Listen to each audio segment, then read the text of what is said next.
Welcome to Visionaries Global Media, your number one source for podcasting entertainment. Visionaries Global Media, envisioning excellence on a global scale. Nattering BOLA.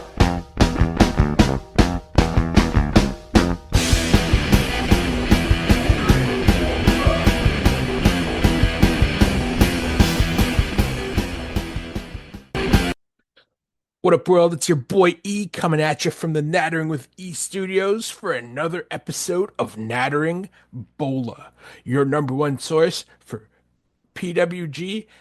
And officially, I'm happy to announce we're just going to keep the Nattering BOLA name, Bauer and I, and we're just going to do tournaments consistently. So once BOLA ends, we're moving on to another tournament, and another tournament, and another tournament. We're also going to watch a promotion called One Point Wrestling in the coming months, where instead of recapping what happens to each BOLA winner, we're just going to go to One Point and we're going to watch One Point shows and recap those in the fourth week of every month. And yeah, it should be a blast.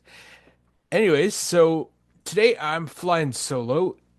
Bauer is still on vacation, which is totally fine. We'll see him back next week for 2015's Battle of Los Angeles. So, like Excalibur during these shows, and not to be confused with Excalibur, the sword in King Arthur, I'll be holding it down. I'll be leading the way. I'll be taking you on a journey to find out what the heck's going on in Reseda, California during 2014's PWG Sold Our Souls for Rock and Roll.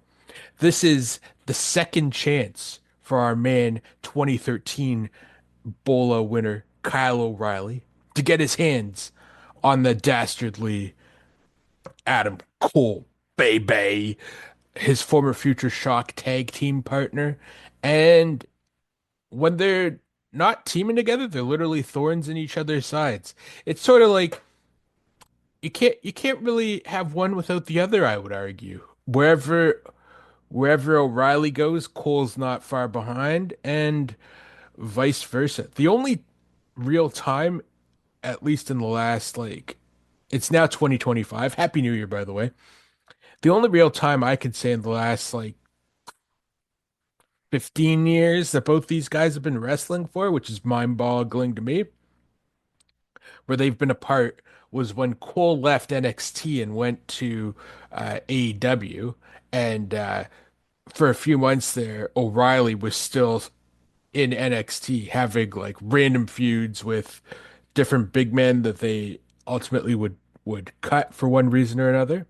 And when his contract ran out, where did Kyle go? To follow his friend and nemesis, Adam Cole, to AEW. And now, after a couple of devastating injuries where both guys honestly could have retired because they both had Cole had a bad concussion issue for over a year, and O'Reilly had a bad issue with his neck for over a year. I think they both needed some serious surgery too, if memory serves. And both of them could have retired, but also similar to Johnny Gargano and Tommaso Ciampa, who Bauer and I have made those comparisons with in the past. O'Reilly and Cole are attached at the hip. So whether it be injuries, whether it be promotions, anything of that nature, they're always together in some capacity. They've put on excellent feuds. They've tagged together. They formed one of the best stables in the world in Undisputed Era in NXT. And now they are trying to recreate that magic in AEW as part of Undisputed Kingdom. It seems as though Kyle joining up with Undisputed Kingdom basically spells the end of Wardlow, who we haven't seen in ages. Another big man with a lot of potential that a company just decided not to follow up on or do very much with.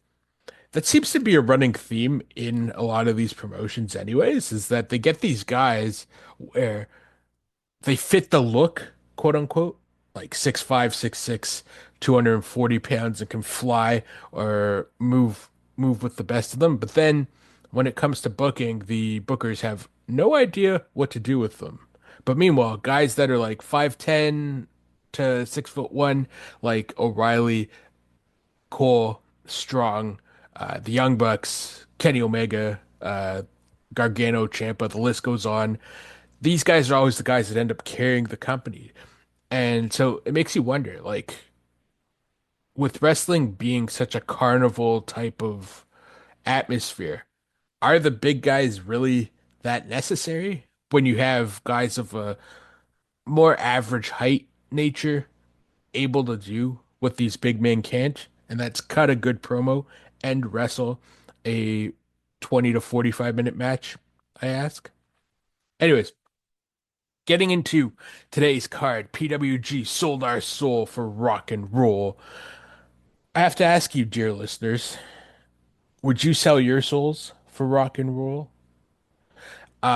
Years ago, probably about 5 years before this actual card took place, so 2009, there was a band called the Eagles of Death Metal, where it was basically Josh Homme of Caius and Queens of the Stone Age became he formed a side band with a bunch of cool cats. It was basically a side project of the Queens of the Stone Age, and they're called the Eagles of Death Metal. And their biggest song was called "Really Want to Be in L.A." And the first lyric to that was, "I went to L.A. to make rock and roll. Along the way, I had to sell my soul. I really want to be in L.A."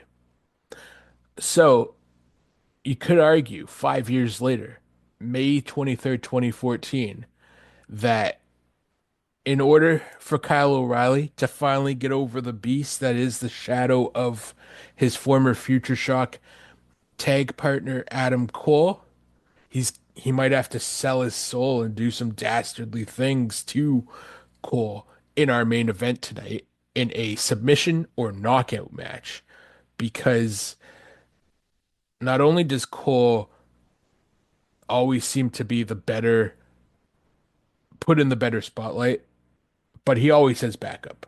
Whereas O'Reilly, he's been Cole's backup, but he's also um, done done the lone wolf thing. So in this, he does the lone wolf thing but you're like, he could use a little bit of help because the Young Bucks, Nick and Matt Jackson, and Kevin Steen at this time, the rest of Mount Rushmore, are always around. So hopefully in the main event, if they get involved, we'll see Kyle have some friends as well.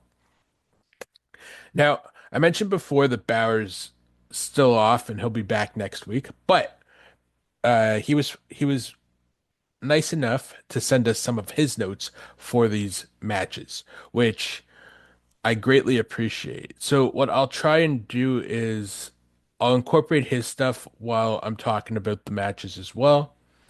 So let's run down the card first for Sold Our Souls for Rock and Roll. Our first so we had 7 matches. The card itself was like 2 hours and 20 minutes, which if you've listened to any of my pods, thank you so much. But the reason I bring that up is that I've always argued that a wrestling show does not need to be 3 hours or 4 hours. It's like when you see these albums that are like 90 minutes long. That's not an album, man. That's like half a discography.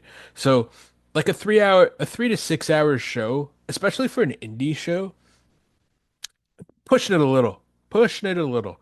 Uh, you don't need to have that many. You don't need to have 14 matches on a card that all go like 20 minutes, So like having 7 or now WWE is down to 5 matches on their PLEs and they give each of those matches like 15 to 35 minutes and I get it. Like less matches but more quality. I mean, that's what I'm all about. Quicker cards. There's no need to, as I say, there's no need to do 3 or 4 hour long shows unless it's like a WrestleMania or it's the biggest show in the company's history. So, meaning to say, Sold Our Soul for Rock and Roll in 2014 was 2 hours and 19 minutes on the tape. That's including, that's basically after they cut everything and edited it for the DVDs. What I'm liking about High Spots TV is the fact that they cut it they cut each card in such a way that you go straight into the matches. Like once one match ends, the next one, unless there's a big angle after the match, it goes straight into the next match. And it's awesome because it feels like the 2 hours is flying by, or in some cases the 3 hours. As we see with the bolas, it's typically like a 3 hour and 10 minute card as opposed to 2 hours, which I'm fine with because it's a tournament style. I kind of argue that we don't need a middle like stopgap day. I think if we did like night one was first and second round matches and night two was the quarters, semis, and the finals. I mean, that's totally fine. I don't think we need as many of these sidebar tag matches and sidebar singles matches on the bolas, but that's a argument for another day. So for PWG Sold Our Soul for Rock and Roll, this is the match card, and then we'll go through each match.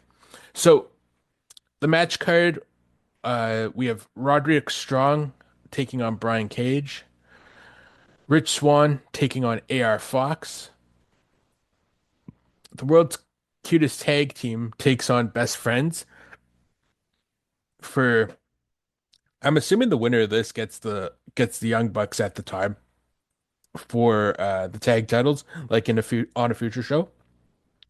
Rocky Romero takes on Alex Kozlov. Uh, Ricochet takes on ACH. In six-man tag team action, Mount Rushmore, Kevin Steen, Matt Jackson, Nick Jackson. So Steen and the Young Bucks do a six-man tag versus Cedric Alexander, Johnny Gargano, and Trevor Lee. And in our main event, Kyle O'Reilly takes on Adam Cole in a submission or knockout only match. The As we saw in our previous card, Black Cole Sun. Oh, no, not Black Hole Sun. I go a second. Nattering BOLA. See, this makes for great radio when I'm looking things up. Uh, Matt Rushmore, the debut of the Matt Rushmore stable in action. That was the first time that Kyle had got a chance at Cole for the world title. That took place in October of 2013. This takes place roughly 6 months later. O'Reilly's still on the hunt for Cole, but is having difficulties because of the interference of the rest of the stable. So, one thing that I've often said on these podcasts, and Bauer has reiterated, is that every match on this card at any other indie show would be a main event. So, I mean, we ran through the card just now, and what we open with is Roderick Strong versus Brian Cage in honestly, that's a main event on a current day Dynamite or current ROH TV, even on Raw or SmackDown if these guys were there. Let's be honest, this would be a main event match. Instead, it's our opener. And to say that the crowd was hot for both men would be putting it mildly. Strong at this point is still a face. As we noted in 2014, he has that epic heel turn where he injures champion O'Reilly at the time and goes on and still makes a statement at the end of BOLA 2014. And then he basically steals the spotlight from Ricochet at Black Hole Sun. At this point, though, in May of 2014, Strong is a face, and so is Brian Cage. Brian Cage, as you'll remember, 6 months earlier in BOLA 2013, was Tommaso Ciampa almost killed him with a Gonzo bomb, where literally they needed medics to make sure that he was okay to cleared to continue on. And the crowd really got behind him when he not only defeated Ciampa, but then proceeded to make it to the quarterfinals where he lost to Drake Younger. Strong, on the other hand, is I've often said Strong is one of my favorite wrestlers whether he's a heel, whether he's a face, he's always there to put on an excellent, excellent show. I mean, his in-ring work is amazing. His promo skills, I think, are really good, but you could also tell why that like he's been sort of stuck in the mid card for bigger companies. TNA barely did anything with him in his short stint there. ROH, he was a main eventer. PWG, he was a main eventer. AEW, he's gone back to being a bit of a lackey for Adam Cole, the same way he was in NXT. They tried to give him a bit of a push with Diamond Mine once Cole left, where he started his own uh, MMA style stable with Stokely Hathaway, Ivy Nile, and the Creed brothers. However, like he eventually moved on once he got out of his contract and went to AEW and was quickly formed another alliance with Adam Cole. So it sort of seems Strong's another guy where like you kind of want him to get out of the shadow of Adam Cole, where he has that potential to be a main event guy and carry a company. But constantly when he's in these bigger companies, they just see him as a lackey or like side muscle or someone who can wrestle for a lesser belt than the big one. Brian Cage is also a guy like that. He's a guy who can be pushed to the moon as well. He's got that look. He's 6'2", 200 and like 70 pounds, all of muscle. His gimmick is that he's a machine because he's literally built like a cyborg. He was huge in Lucha Underground. He was huge in TNA. AEW's definitely dropped the ball with him present day. This match to open was basically fan favorite versus fan favorite. Both these dudes can literally do an insane amount of work in the ring. They tell great, great stories. That's the thing too, is that Brian Cage, like he's built like Ryback, for instance, but he's not Ryback in that he's an actual good worker. He can sell, he can do crazy moves. It's like basically if Ryback and Brock Lesnar had a love child and the guy could actually work, that would be Brian Cage. Like that's literally how he's built.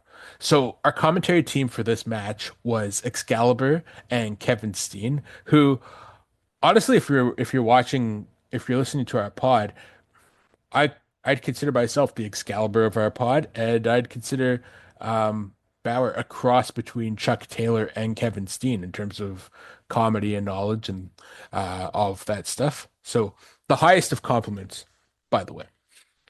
So my notes were basically, oh my God, this is amazing. And one of the coolest spots in this was Excalibur and Steen seem to be back on the same page in terms of being good buddies with each other, despite Steen being in Mount Rushmore. They were making jokes throughout that Kevin Steen said that both guys, when they had the other guy hung up on the ropes, should do a 619, which is they bounce off the other rope and then they come over and they hit Rey Mysterio's like side rope kick to the face thing. When Roderick Strong teased doing it, he actually ran and hit Cage in the back of the head with his butt. Whereas when Cage did it, he was able to pull off the 619 and Excalibur kept correcting and saying it's actually 818, which is the area code of Reseda, California, not 619, which is San Diego, where Rey Mysterio is from. Anyways, Brian Cage, because he's built like such a uh, brick house, it's all the more impressive when he can do these like luchador style moves. So I really enjoyed this match. Roderick Strong, I mean, he tried to get the jump on Cage at the beginning. He hits him with a quick knee, gets going, and he's chopping him, but Cage is no selling, and then Cage is chopping him, and Cage beats the crap out of him. The way that these guys work together, I had no idea this was only 11 and a half minutes when they were fighting. There was there was a couple of parts where Cage it looked like they botched moves on purpose. There was a move where Cage jumped somehow reversed one of Roderick Strong's backbreakers into a Northern Light suplex, which looked pretty botch mania worthy, but they were able to pull it off. So Strong ends up winning with with a crazy sequence. He somehow gets Cage up after all the work that Cage had done on his legs and he had done on Cage's back. He somehow is able to get Cage up and do um hit him with end of heartache and then the sick kick to seal the shock victory for most people because of the way Brian Cage was over. They both played the face, but like Cage was more of the fan favorite than Strong was. Like Strong didn't do anything heel wise in this match. It was just Cage is the more popular guy at this point in 2014. So Bauer sent me his notes, and this is what he had down. So this match is exactly what you'd expect so far. Both men are just brutalizing each other. He mentions about he agrees with me on the part about the 619 and the crowd losing their marbles about it. Cage then does a deadlift vertical suplex on Roderick Strong that he holds for about 30 seconds. Now, the thing that was crazy about this is that Strong, I think he had gone for like a German suplex or like a roll up or something like that to counter one of Cage's other moves. And Cage reverses the roll up into a delayed vertical suplex for 30 seconds. Like just a crazy test of feet. Cage's nose was bleeding throughout this, which Bauer wasn't surprised at, and I wasn't surprised at either, come to think of it. Like they just beat the crap out of each other for 11 and a half minutes, and it was super fun. It was a blast.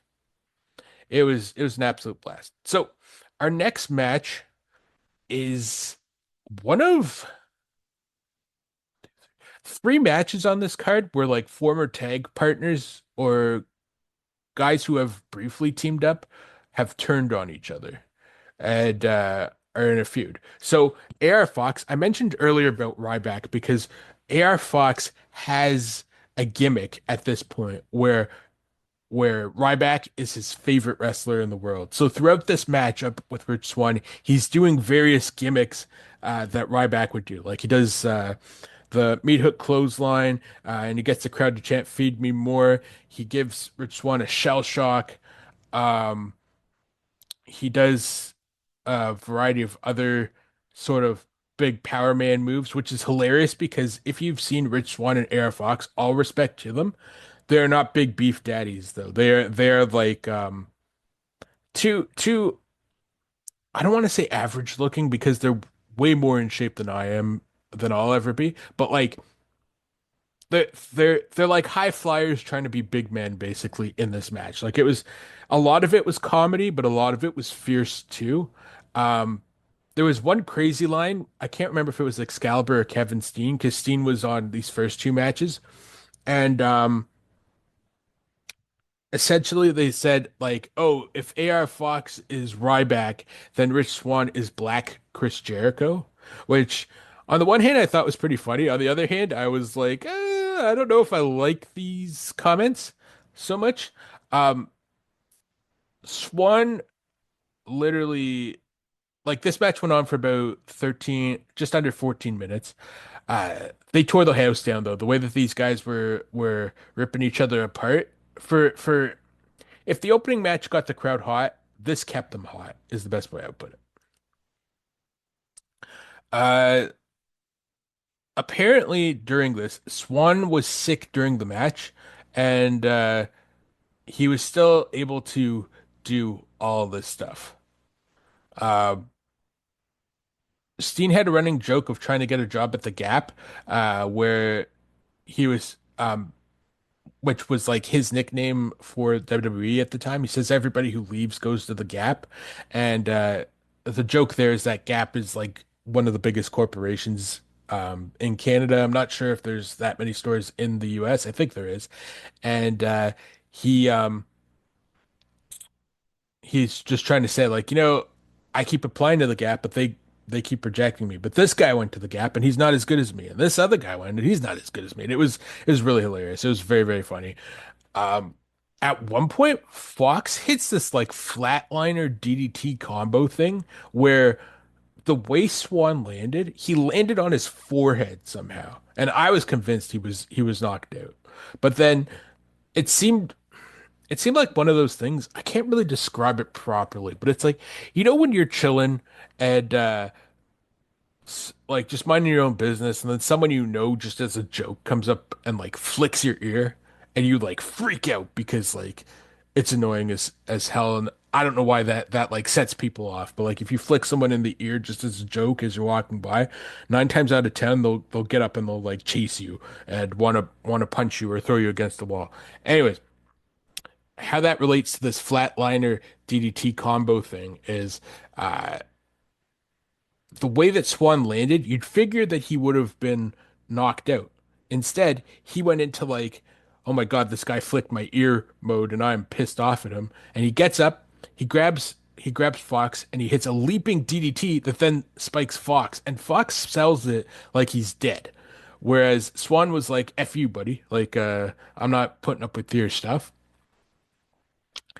Ultimately, Rich Swan wins this match because I think he's the bigger star at the time, and they so he hits the Phoenix Splash from the middle rope and gets the victory. The other thing too is that these guys were initially a tag team called the African American Wolves, which I think was supposed to be in competition with Davey Richards and Eddie Edwards, the American Wolves. So yeah, this was. But then Rich Swann started teaming with Ricochet, and AR Fox got jealous, so they explained on commentary that that was the backstory for why these guys uh, had this match to sort of blow off their feud.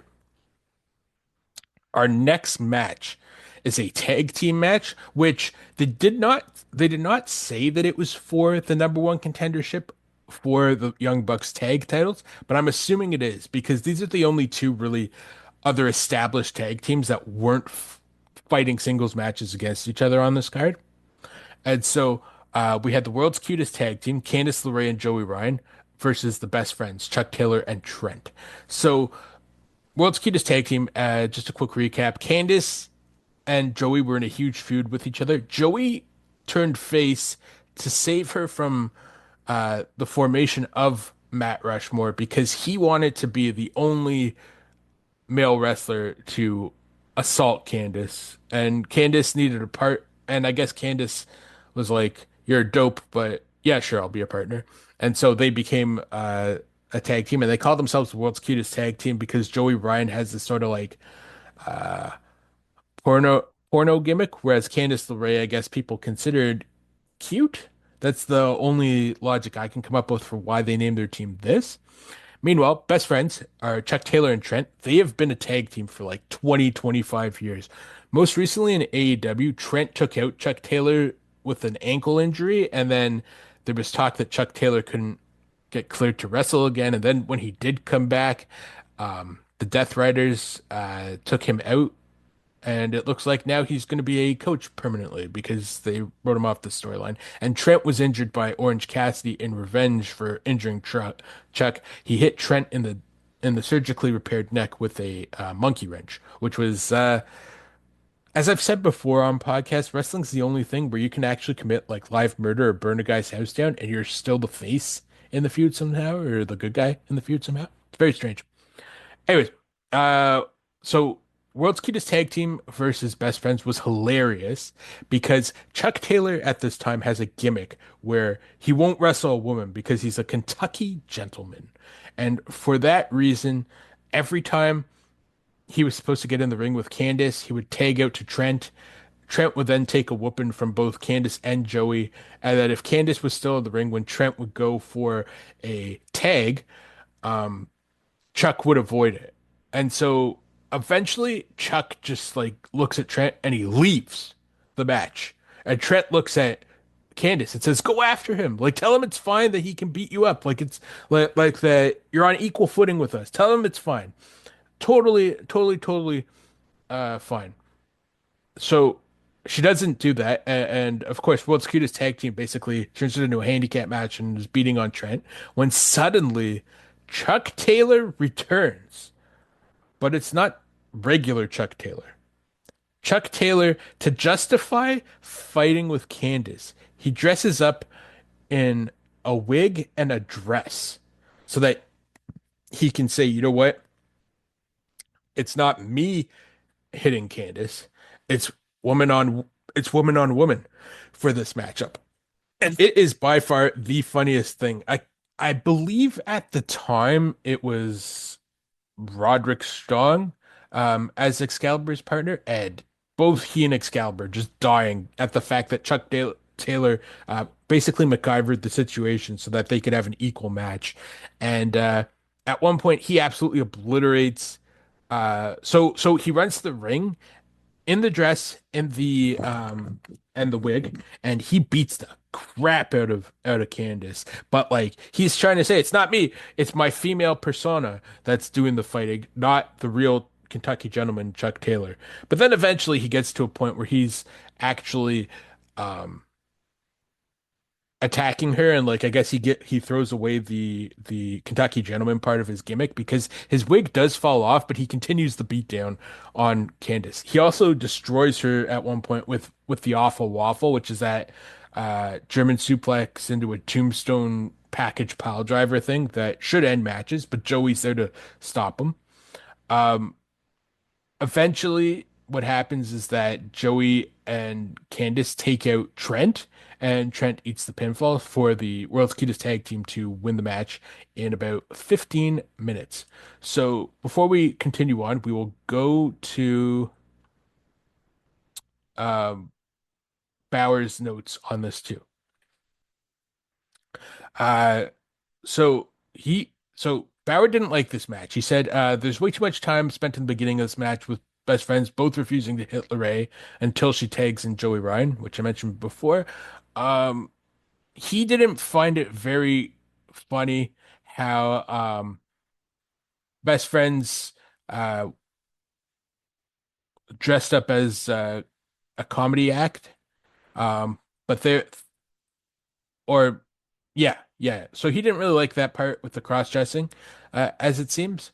But when he comes back, as I noted before, when he comes back as in a dress and a wig, he goes completely apeshit on LeRae, which was pretty crazy. There's also another scene that I forgot.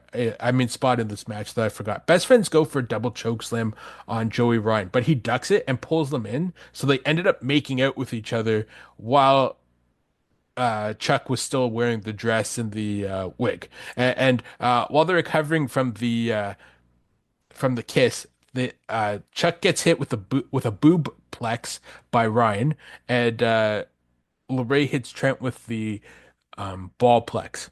Uh, cutest.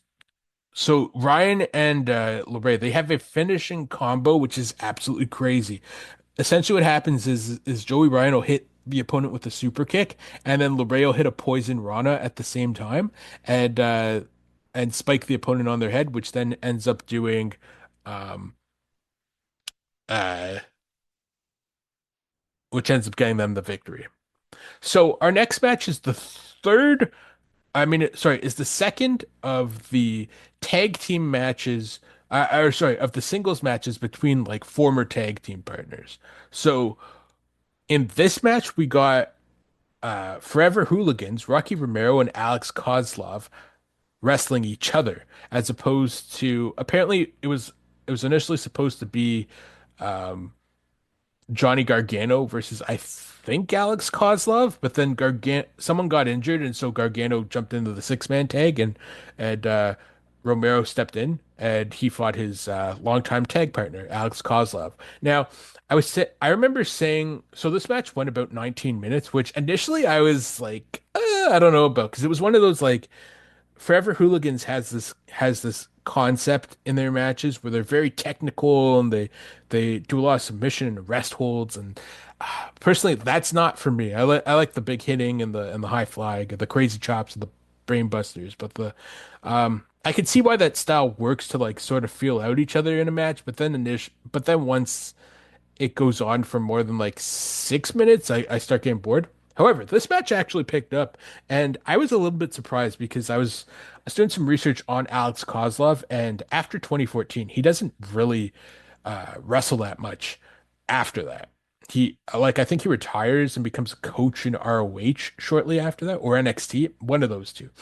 But Romero is still wrestling to this day. He's part of Chaos, and he's part of the conglomeration, and he was part of Best Friends in AEW.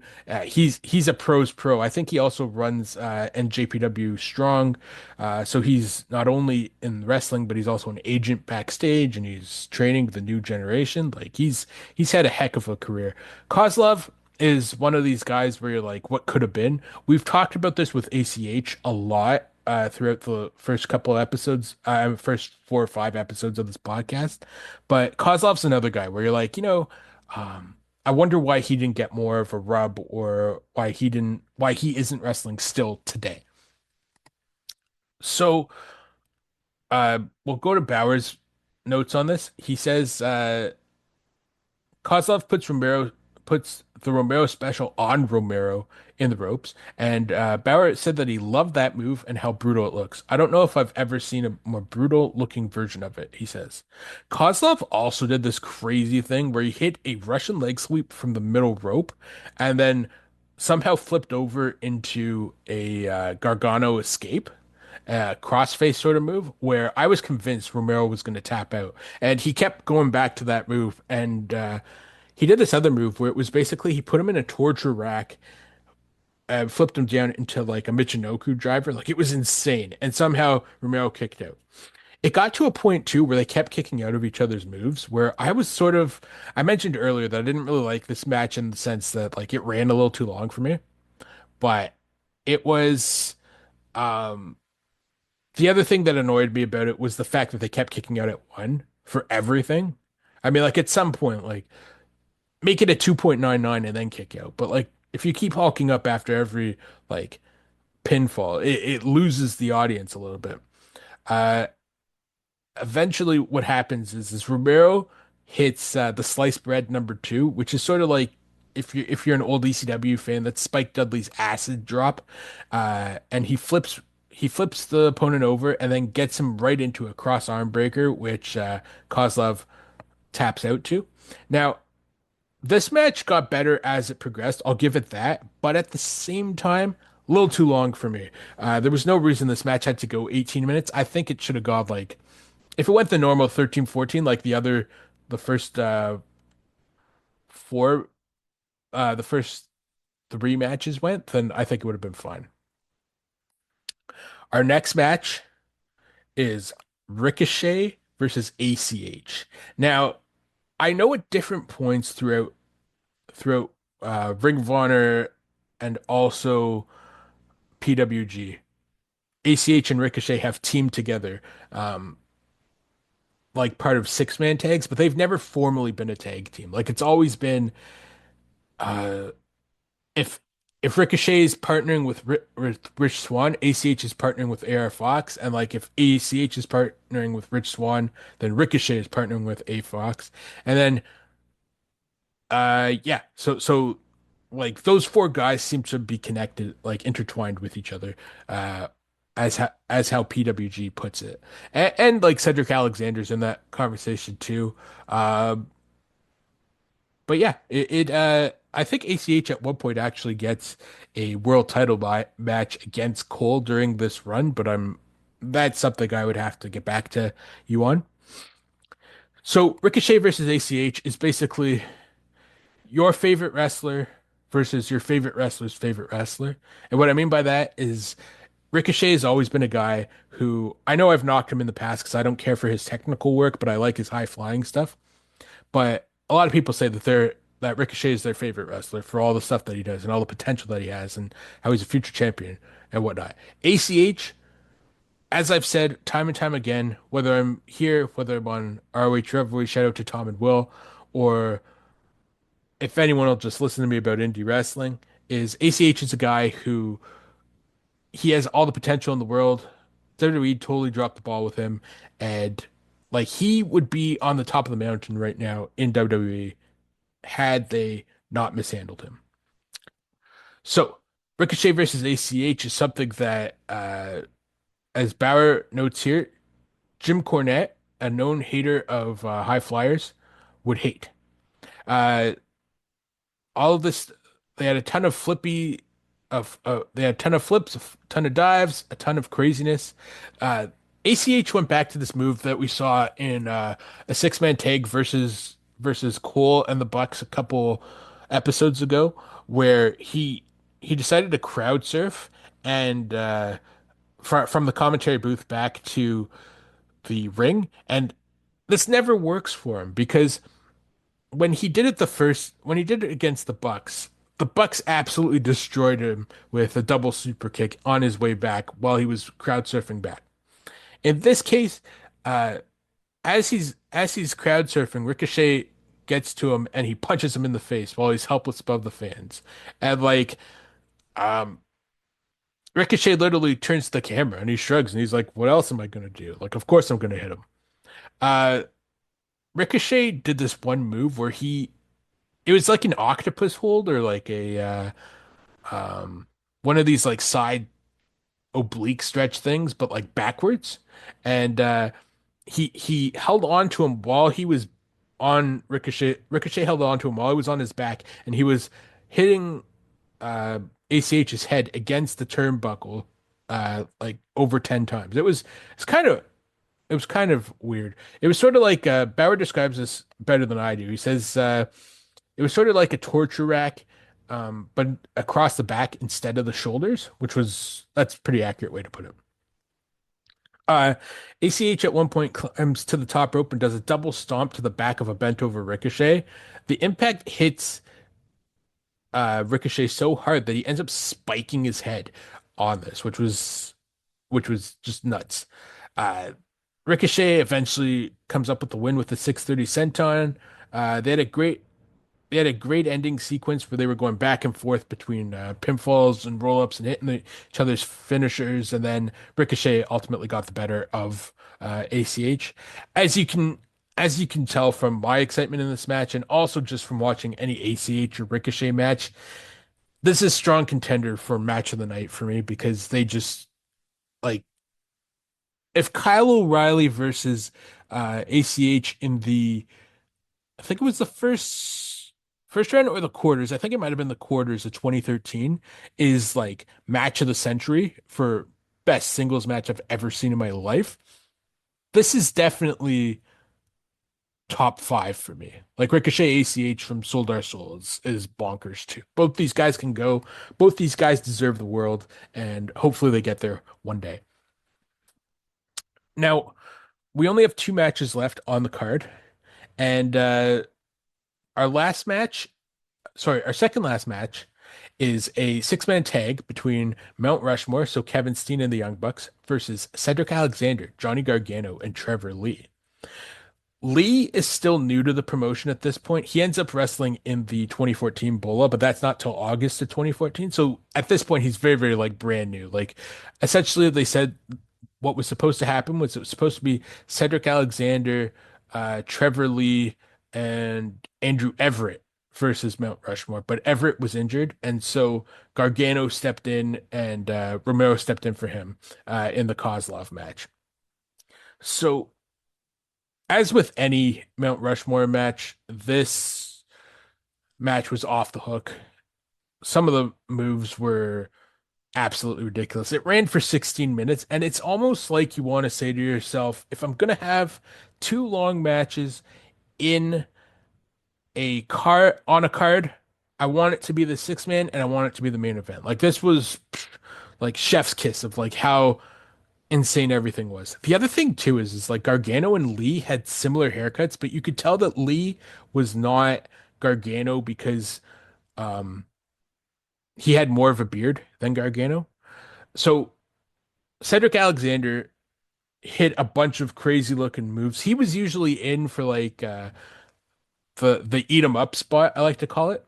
They where he would take the biggest blows. I mean, Gargano also took some big blows. They said going into this match that Gargano's jaw was broken, and so of course he goes into a match where all three of his opponents like to kick guys in the face and kick guys in the jaw and work over their jaws. So it made total sense to me.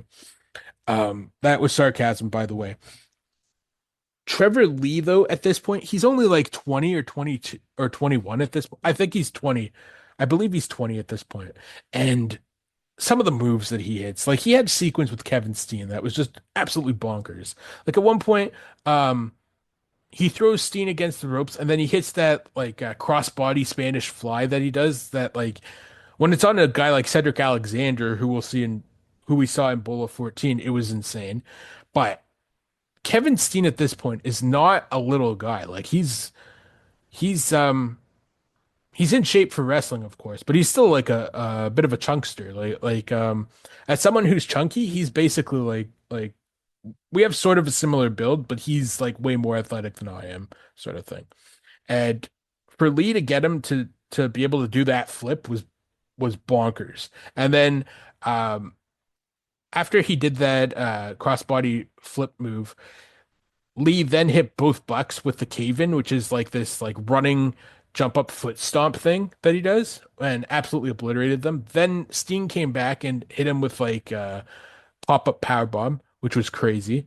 Gargano, I think it was I can't remember now if it was Gargano or Lee. We'll see in Bauer's notes in a second, but one of them tried to do like a quebrada, I think it's called, where you run up, you push your opponents, and then you run up and try to do a backflip from the top rope and dive onto your opponents. But as whoever it was, Gargano or Lee, it may have been Gargano because I think Gargano took the pinfall. But Gargano does a flip where as he's in the flipping motion, the Bucks literally kick him right in the face. And then Steen grabs him, hits him with a package pile driver, flips flips him up from that position over to Matt Jackson, and then Matt and Nick hit Bang for Your Buck, which is like this tombstone X Factor to seal the win. And it was that sequence was I was screaming at my television like, "Oh my God, I think he's dead." Like this was insane. If you have High Spots TV, which is a streaming service that shows Bola, go back and watch this card because it was amazing. But this match in particular, the six-man tag was unbelievable. Unbelievable. So let's get to Bauer's notes for this. And so Bauer says, pre-match shenanigans are as are usual with the Young Bucks, are wild. Steen and Alexander get into a literal spitting match that one of the Bucks super kicks a streamer out of the ring.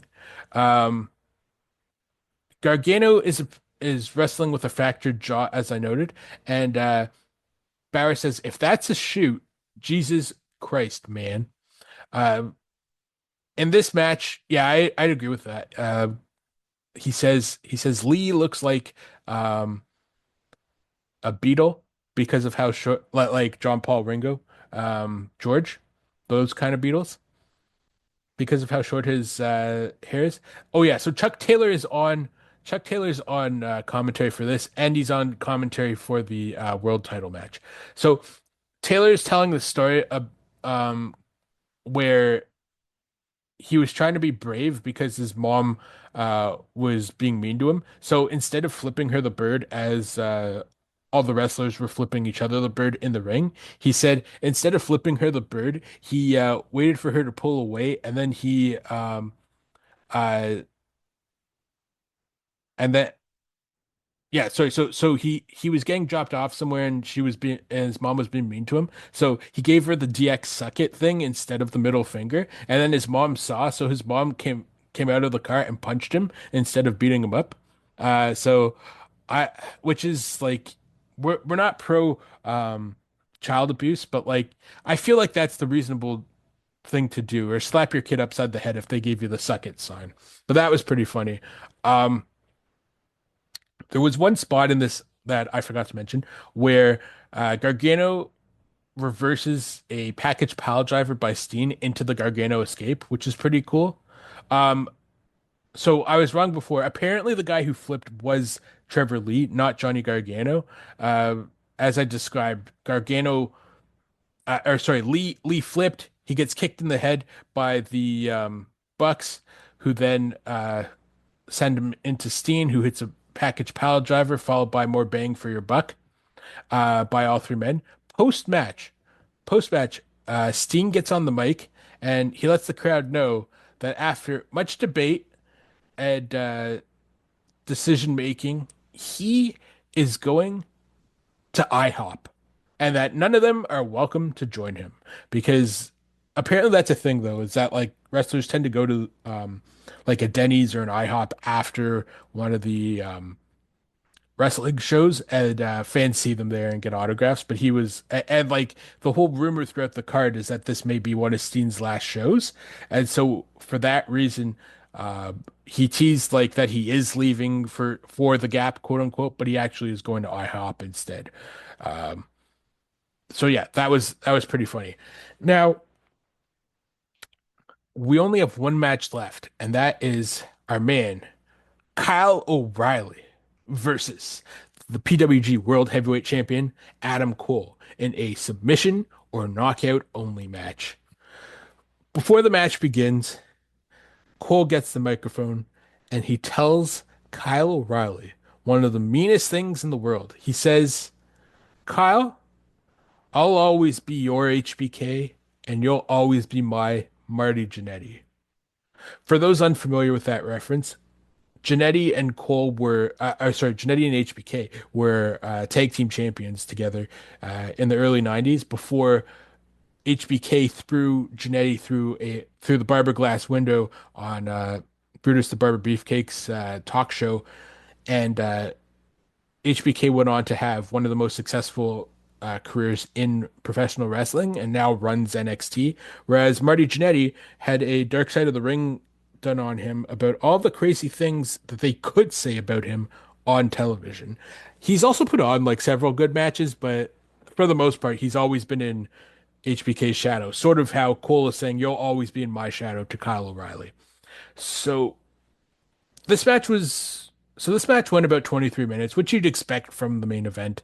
It was submission or knockout only, and they had a lot of good sequences. There's a few moments where Kyle O'Reilly does do heel tactics too, Cole, but like it's weird when it's a weird dynamic in wrestling because when a wrestler who's normally a face does a heel thing to a heel, you're like, wait a minute, is he the bad guy now, or is this totally cool? And because it's Kyle O'Reilly and he has this gimmick where he does sleazy Kyle, where he does the Rick Rude gyrating of the hips, the fans love it.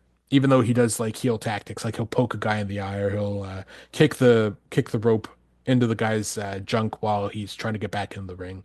And Cole is a world class heel, and so he was doing a lot of heel tactics as well. I didn't have too many notes on this, so I'll get back to my stuff in a sec. But first, we'll go through what Bauer had to say about this. So right now, this is Bauer talking. Um, Pre-med, uh, so O'Reilly hits an avalanche arm drag on Cole from the top rope, which was a vicious move. There was no way to make that hurt any less than it looked. It actually looked like Cole had to go pop his shoulder back in because of how that landed. Um, the beginning of the match was a lot of Cole working O'Reilly's knee. As soon as O'Reilly got the upper hand, he remembered that and instantly started working on Cole's arm that he had uh, injured in the avalanche arm drag. Avalanche being that they were fighting on the top rope and he had thrown him down. So this is Bauer talking, and he says, "Me, there are a lot of submissions in this match. Also me, yeah, that's how you win, idiot. We do, for the record, we do not think that Bauer's an idiot. This is strictly him speaking in his notes.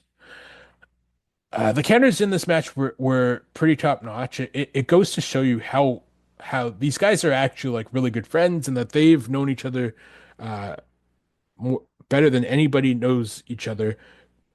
First because they're part of Future Shock, and also because I bet you they're probably training partners when they're not feuding with each other, so they know each other's moves, sort of like the way HBK and Jannetty knew each other.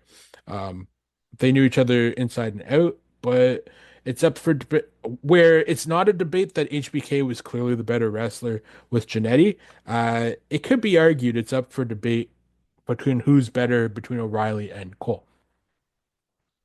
Throughout this match, um, there was a Cole had tapped out to the triangle choke, but he wasn't able to but it wasn't deemed the victory because Cole had conveniently accidentally kicked referee Rick Knox in the ball in the nuts right before. So as Knox is writhing in pain from being kicked in the nuts, he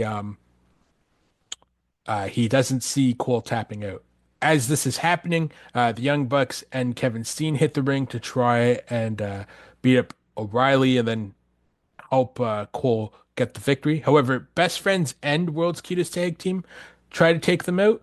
Uh, Chuck Taylor actually got off commentary to go run in and try and help, which was kind of interesting because when Steen joined Mount Rushmore at the end of Bola 2013, he left commentary to quote unquote help, but then it turned out that he was turning on PWG to form this super stable. In this instance, though, Taylor was doing the right thing and sticking with his pals to try and fight off Mount Rushmore. They weren't successful though, and what ended up happening was like O'Reilly was like, okay, these guys aren't really helping me, so I'll just take everybody out myself, and he ends up taking out all of Mount Rushmore, and then he gets back to Cole. O'Reilly eventually picks up the victory with the triangle choke after a series of nasty strikes. Like he had Cole in the triangle choke, but then he was punching him in the head as well. It looked like they could have. I don't know if Cole was going to go out, but like if you watch that same sort of finish in an MMA match, the ref always jumps in to call the match off and give the victory to the guy who's performing the triangle choke. Post match, O'Reilly gives a O'Reilly gives a heartfelt match where he's or sorry, heartfelt promo where he's like, "Oh, I couldn't do it without the crowd. You guys complete me." Blah blah blah. Very very sappy stuff. And yeah, that's the end of our card. So Bauer's match of the night was the opening match, Brian Cage versus Roderick Strong, which, as we noted about almost an hour ago, tore down the house. It was incredible. My match of the night is definitely that six-man tag match. Some of the moves that they were doing in that was just absolutely blows my mind. And yeah, that was overall a great card. I would highly recommend it. But I mean, Bauer and I talked off air during in the beginning of doing these pods, and he was like, by the time we get to like 2015, you'll be completely hooked on PWG. And he's not wrong. I am completely hooked on PWG. I think it's great, great promotion. It's too bad they're not running now, in the present day. But yeah, it's one of those promotions that if they ever make a comeback, I just hope to God Tony Khan doesn't get his fingers into it or the WWE because they will butcher it the way that they've butchered Ring of Honor and butchered a few of the British indies that WWE took over. So this was me doing a show solo. This will happen every once in a while, depending on schedules and things like that. It's me. I'll always be doing pods somehow, some way. Um, Whether it's with a co-host or not, that's not to throw anybody under the bus. It's just I'm addicted to doing podcasts, whereas other people have lives. So, with that being said, next week we'll be starting 2015 Bola. We'll be doing night one. Barrow will be back, and we'll be doing night one. And then at the end of January, we'll probably do like the last week of January, we'll probably be doing our first 1 point wrestling show. Uh, and what we're going to be doing for going forward when it comes to what happened to the winner after the 2015 Bola tournament is we'll say, well, he cashed in his chance, and was he successful? Was he not successful at this specific show? If there's time later in the year, we may go back and revisit 2015 the way that we did with 2013 to track down what Kyle did. And yeah, you can catch this every Wednesday on Visionaries Global Media, the Nattering with E page on Spotify and Podbean, and wherever you get your podcasts. So we'll see you next Wednesday. Thanks for nattering Bola with us, and we look forward to seeing you again soon.